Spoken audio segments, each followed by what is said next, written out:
Number 10 is Emilia Pérez. Is this a shocker to anybody? Did you guys click on this video and expect me to, some miraculous way, not put Emilia Pérez at the bottom? This movie doesn't work as a musical. It doesn't work as a cartel movie. It doesn't work as a trans movie. It barely works at all. So why would I even play around and tease you guys that Emilia Pérez was going to be anything but the bottom of this list? So with that being said, now that the obvious is out of the way, let's go to number 9. At number 9, we got a complete unknown. Don't get it twisted. Just because this is number 9 does not mean it's a bad movie. The gap between Emilia Pérez and everything else is gigantic. And now the gaps is going to be smaller between the two. Because I think this is an 8 out of 10 pretty good movie. Chalamet put on a great performance. Bob Dylan is an interesting person to follow. I like the fact that it didn't just go through his entire life. It showed a little bit of his early life, but it showed specifically the moment where he moved sort of from folk to rock. And I like how they narrowed in on kind of a pinpoint instead of his entire life stretched over 2 hours and 20 minutes. But with that being said, other than that little scene at the film festival at the end and a little bit of the romance, I don't remember a whole lot about this movie. It didn't stick out a ton, but it was still a good film altogether. At number 8, I got Wicked. Honestly, this one could be a bit higher, but I love the music. I love the acting. Ariana Grande is my frontrunner for that supporting actress Oscar, but it just comes down to the fact that I get what they were trying to do with this movie. They were trying to make a film that not only could introduce people who aren't into it, but can give a lot of love to the people who love the stage play. It can show off all the songs. No songs are left behind. Nothing's on the cutting room floor. We're giving you it all, and we're going to give you some original songs thrown in there in the second part. So I completely respect that. But I just couldn't help but sit there at some points in the movie and just think I could throw it on the chopping block and cut down so much of this movie to make it a better film. It did not need to be 3 hours long, and on top of that, the colors just could be brighter.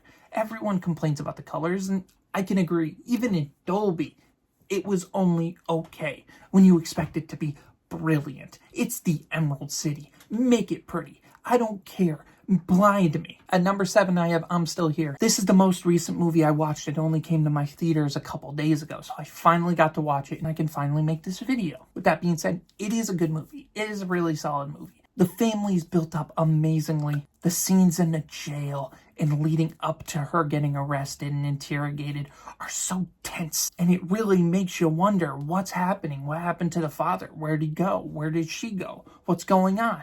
And then the unraveling of her figuring out that she's basically left behind.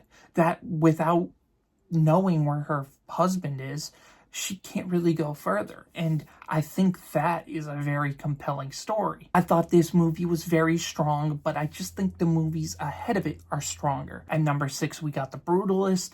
This movie, I said it before in my January ranking, I adored the first half of this movie. I genuinely think the first half up to that intermission is a 10 out of 10 film.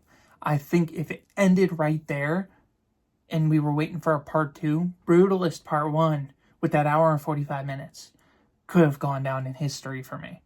But when part 2 came along, it just became sort of average. It's what I expected. It was more of, this is good, but it's not like outstanding, mind-blowing like the first half was to me. So while I did enjoy the movie, it just kind of let me down near the end. And if it wins the best picture, I get it. I know some people who think, yes, the second half, while it is weaker, is still very strong and very great.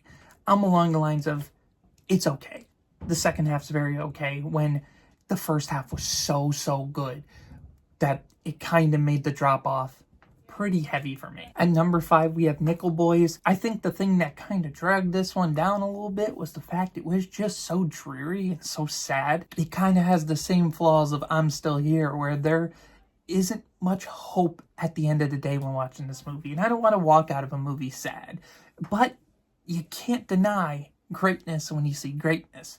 And the first person perspective, the camaraderie between the boys, It was nearly unmatched by many other relationships in movies this year. The first-person perspective was phenomenal. I loved the shift in future to past throughout it, and I love that since it's a back and forth between the two boys, it kind of tricks you at sometimes of who you're actually following. This movie is in the top quarter of the movies I've seen this year, but again, the next four are just stronger. At number 4, we have The Substance. Honestly, I cannot believe that a movie like this is getting Oscar recognition.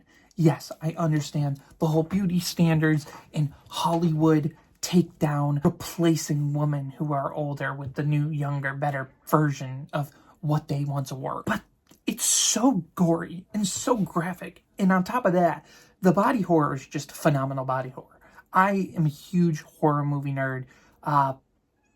2 of my top 5 movies of last year were horror films. While The Substance isn't the best horror film of 2025, there is so much about it that you just have to, be in all about. Demi Moore put on a peak performance. Hope she wins that Oscar. I think she will. I think it's pretty obvious that she will. And on top of that, the ending, I'm glad it went there. I'm glad it went all the way into how absurd the movie was. And number 3, we have Conclave. From a dude that has slipped away from Christianity in his life, I very much did not expect great things from this movie. But I heard it was good. My friend wanted to go see it. I'm like, I guess a story about finding the new pope will be good. But I didn't expect it to be that good. I didn't expect to be so intrigued by the drama of this soap opera that is finding the new pope, that everyone has their stance and their politics that they're trying to push.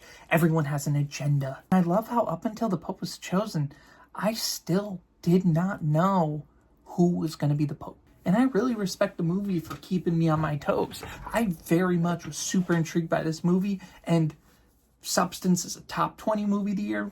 Conclave is a top 15. And at number 2, we have Anora. As we say, we're just going to keep hopping. This is a top 10 movie of the year for me. I did not expect to love this as much as I did. I walked in thinking, I don't know how I'm going to feel about this movie about sex workers and everything that comes along with it. I'm like, I don't really know. I've never watched a Sean Baker movie before this. I still haven't watched others, but this movie has very much intrigued me to go back and watch his catalog at some point. But once it got to the point where his family's starting to get involved, it is some of the funniest pieces of film this year. It's such an entertaining, all over the place thrill ride. I can't even say it's a joy ride because half of this is not joyous. By the end of it, I walked in kind of low expectations, and not only was I just blown away, it was completely blown out the water. I did not expect to walk out and be like, Anora's a top 10 movie of the year. But here I am, to this day, it's getting awards, and honestly, I think this will win it. It's this or Conclave, and I'd be perfectly fine. Those are 2 of my top 3. Mind you, number 1 is Dune 2, but I just know it's not going to win the Oscar. They didn't give Villeneuve the director nominee, so it just kind of got snubbed all over the place. If it was going to win the Oscar, it'd be nominated for 15 things. You know what I mean? But Dune 2 is a masterclass in science fiction, filmmaking, storytelling, everything. If this won the Oscar come Sunday, I'll be absolutely blown away. But I know it will not happen, so I'm just here to put out my rankings. It will be Anora or Conclave. It won't be Dune 2.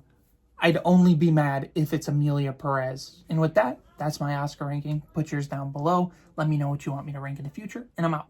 Peace.